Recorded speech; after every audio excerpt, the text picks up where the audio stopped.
베트남 경제연구소의 글로벌 주간 뉴스를 시작하겠습니다. 저는 베트남 알파고입니다. 세계 뉴스.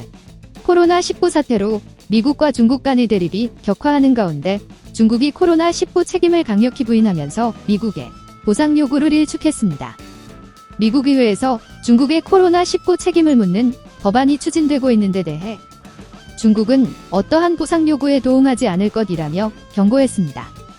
반세기 만에 마이너스 경제성장이라는 충격적인 경험을 한 중국은 경기 부양용 특별국채를 1조 위안 규모로 찍어내기로 했습니다.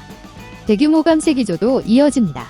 중국은 작년 2조 위안의 감세 및 각종 경비 부담 목표를 제시했는데 올해는 목표를 작년보다 많은 2조 5천억 위안으로 잡았습니다.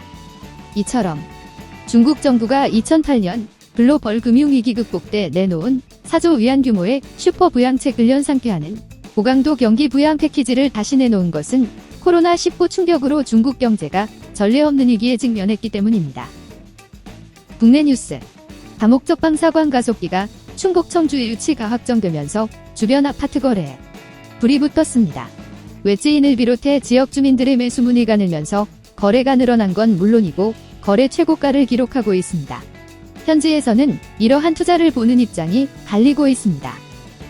그동안 소외됐던 청주 부동산시장이 살아날 수 있지만 동시에 투기 우려도 있어서입니다. 한국금융연구원은 코로나19 여파로 올해 한국의 GDP 성장률이 마이너스 0.5%를 기록할 것으로 전망했습니다. 취업자 수는 지난해보다 9만 명 줄고 실업률은 작년보다 0.2%포인트 오른 4%에 이를 것으로 내다봤습니다. 신종 코로나 바이러스 감염증이 서비스업과 유통업종 등 한국산 업계를 정면 강타한 것이 1분기 실적에서 드러났습니다. 1분기 코스피 상장사들의 매출액은 지난해보다 미세하게 증가했으나 순이익은 반토막났습니다. 매출액 순이익률도 4%대에서 2%대로 급감했습니다. 베트남 뉴스. 베트남 정부는 경제성장률을 3.6%에서 5.2% 사이로 수정을 제시했습니다. 올해 초폭 정부는 경제성장률 6.8%, 인플레이션 4% 이하 두지 목표를 발표하였으나 코로나 팬데믹 영향으로 목표 달성이 어려워졌습니다. 한편 경제성장률 IMF는 2.7%, 피치솔루션스는 2.8%를 전망했습니다. 베트남 정부가 코로나19 사태를 계기로 공급망을 다각화하는 글로벌 기업을 유치하기 위해 특별 실무팀을 구성할 것으로 보입니다.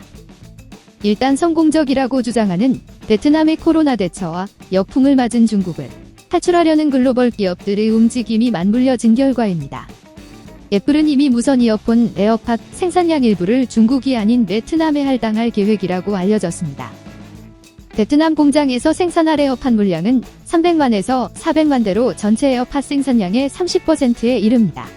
베트남 주재 한국대사관에 따르면 삼성전자 스마트폰 공장이 있는 강인성 등 상당수 지방성과 대도시에서 한국인에 대한 신규 노동 허가를 다시 내주고 있다는 소식입니다. 3개월짜리 상용 비자 등으로 입국해 현지에 체류 중인 한국인 가운데 주베트남 한국대사관을 통해 신청한 사람에 한해 신규 노동 허가서를 발급하고 있다는 것입니다.